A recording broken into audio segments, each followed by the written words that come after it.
All right, so now let's pick it up at measure 9, all right? So measure 9, this is where we do the...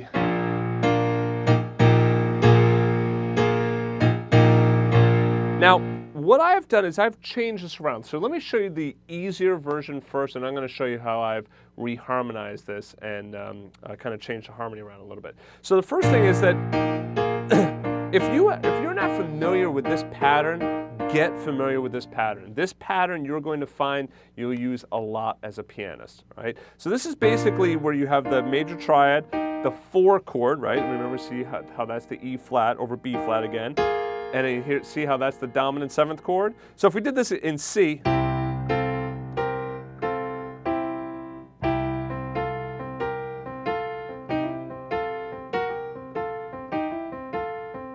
see how you can use this you can use it all over the place.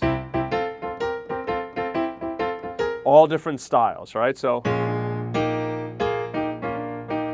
how I'm putting in the grace note there, going to the minor third to the major third. And that's right. You can do the same thing here, the E to the F, but it's a little bit more wonky to do it from the white note to the white to white like that, the E to the F. Whereas in C, see how easy that is, going from the black note back to the white note. Okay. So, so let me. Sorry.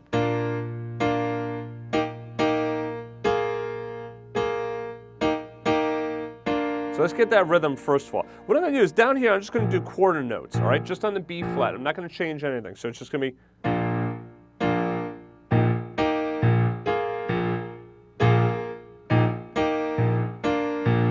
So just try the right hand with me.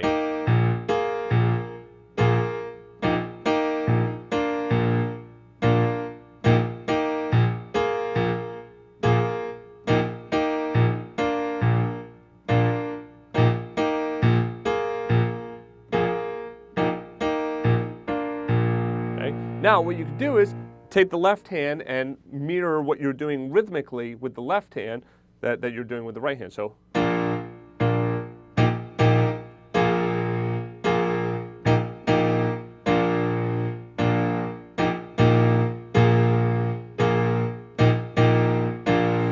you can also change that B flat to a B flat 7.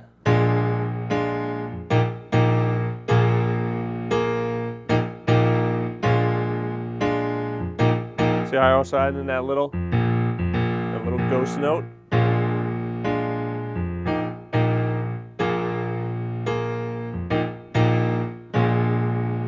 Okay. I'm using 1, 2, and 4, 1, 3, and 5, 1, 3, and 4, or 5. It's depending on your hand. Okay. All right, so now let's talk about the change that I'm doing here. What I've done is rather than going to just the 1, that progression moving between the 1 to 4 back to the 1, 7 like that, along with the octave down there on the 1. Now I'm changing the bass motion. So pretty much the right hand stays exactly the same. But listen to what I do in the bass motion and listen to how cool this is. So.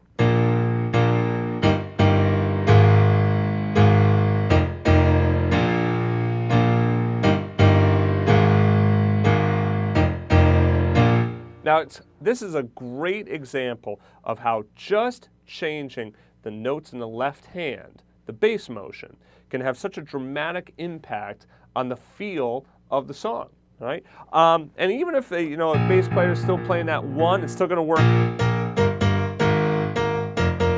It'll still work. So even if you do this down there, if the bass player stays on the 1, it's still going to sound good. In fact, I just did this, the other day at a gig, and it worked out perfectly.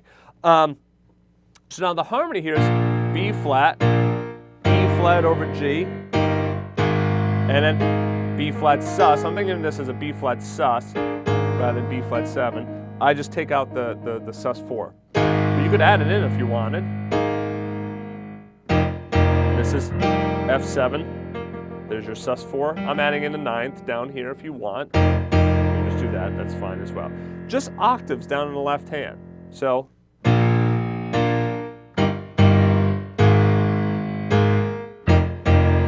So a lot of times I'll do something like this in which I go, see how I hold the B flat down here? Now what I have written is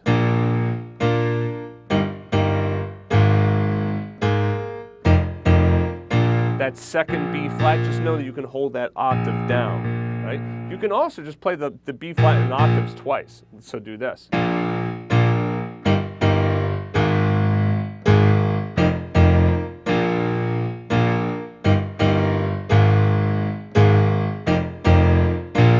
Okay? So real neat sound. So try playing it along with me. I'm going to go nice and slow for you.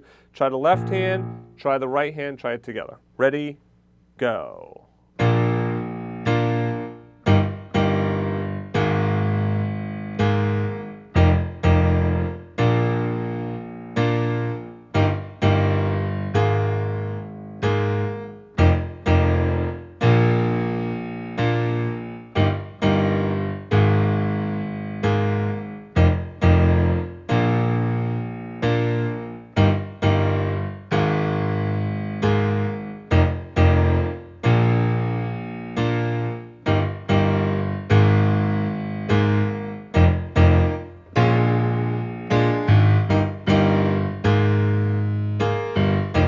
See, I can add in those passing notes.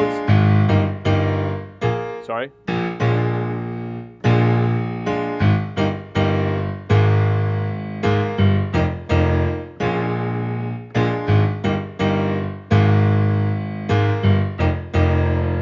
A lot of different things you can do with it. You can have some fun with it. All right, so that's it for that section. I'll see you in the next chapter.